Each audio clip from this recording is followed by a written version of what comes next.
Hello students, welcome to your science class. Wind, storm, cyclones, rain, thunder, these are natural phenomena which taking place periodically in nature. In this chapter we will learn about these phenomena. But before that we will learn about air and its characteristics due to which these phenomena take place. So let's start with characteristics of air. So students, today we will learn what is air and what are the characteristics of air. We also prove that air exerts pressure. Air pressure को exert करती है. Air expands on heating and contracts on cooling. Air heat करने पर expand होती है और cool करने पर contract होती है. And hot air is lighter than cold air and rises up. Means hot air हमेशा ऊपर की ओर move करती है.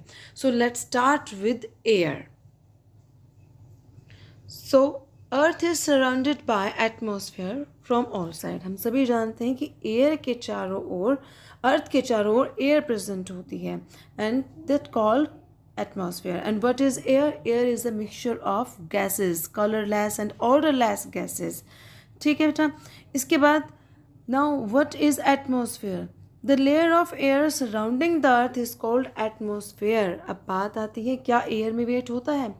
Yes, air has weight and exerts pressure from all side on earth. अर्थ के चारों साइड पर एयर का जो प्रेशर होता है उसको हम एटमॉस्फेरिक प्रेशर कहते हैं. So pressure exerted by atmosphere on the surface of the earth is called atmospheric pressure.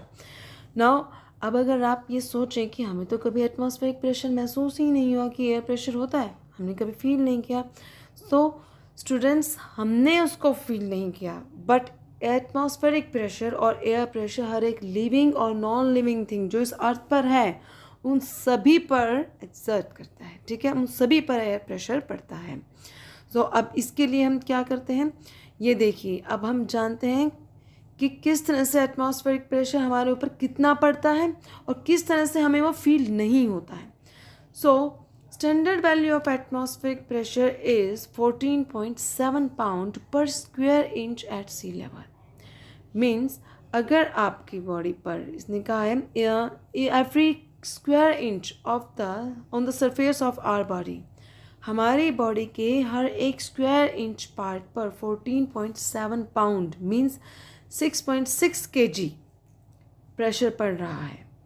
ठीक, that is about 150 pound of pressure pushing on your hand alone. कि आपके सिर्फ एक हैंड पर 150 पाउंड प्रेशर पड़ रहा है. It's like holding a small car on your head all the time. Means आप ये देख ली कि आप अपने पूरा टाइम अपने हेड के ऊपर एक कार को होल्ड करे हुए हैं, इतना एटमॉस्फेरिक प्रेशर है.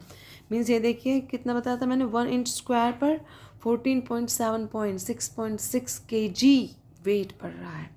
तो अब आप इमेजिन करके देखिए कि हमारी बॉडी कितना एयर प्रेशर को टॉलरेट कर रही है. Near about 1 weight of a 1 car. Okay. और अब क्वेश्चन अराइज होता है कि हमें ये एयर प्रेशर फील क्यों नहीं होता है. Why don't we get crushed by atmospheric pressure? इतना एटमॉस्फेरिक प्रेशर पड़ने के बाद हम क्रश्ड क्यों नहीं हुए? तो बेटा जी उसका आंसर अब हम जानते हैं. एक्चुअली होता क्या है बेटा, atmospheric pressure present outside our body, हमारी बॉडी पर बाहर की तरफ से आ रहा है. And our body is also, air pressure is also present inside our body. हमारी बॉडी के अंदर भी एयर प्रेशर प्रेजेंट है. There is just as much pressure inside our body pressing outward as there is air pressure outside our body pushing inward. जितना air pressure बाहर से हमारी body पर पड़ रहा है उतना ही प्रेशर हमारी बॉडी भी बाहर की तरफ डाल रही है. So they typically cancel out. तो दोनों pressure, internal and outside, inside और outside pressure both are cancel out each other, meaning there is no overall force on us. ठीक है बेटा. इसके बाद अगर इन दोनों के रेशियो में चेंजेस आता है, अगर एटमॉस्फेरिक प्रेशर जो हमारी बॉडी के बाहर है और जो अंदर है वो इक्वल नहीं है, नॉट एग्जैक्टली इक्वल, तो उसके लिए हमारी बॉडी के अंदर कुछ जो टिश्यूज़ होते हैं वो इतने स्ट्रॉन्ग होते हैं कि वो उसको टॉलरेट कर सकते हैं. Now next topic is characteristics of air. Air exerts pressure, air pressure को एक्सर्ट करती है। Air expand on heating, air heat करने पर, जब भी हम एयर को हीट करेंगे वो एक्सपेंड होगी, और कूल करने पर कंट्रैक्ट होती है। और हॉट एयर हमेशा ऊपर की ओर मूव करती है and is lighter than colder air.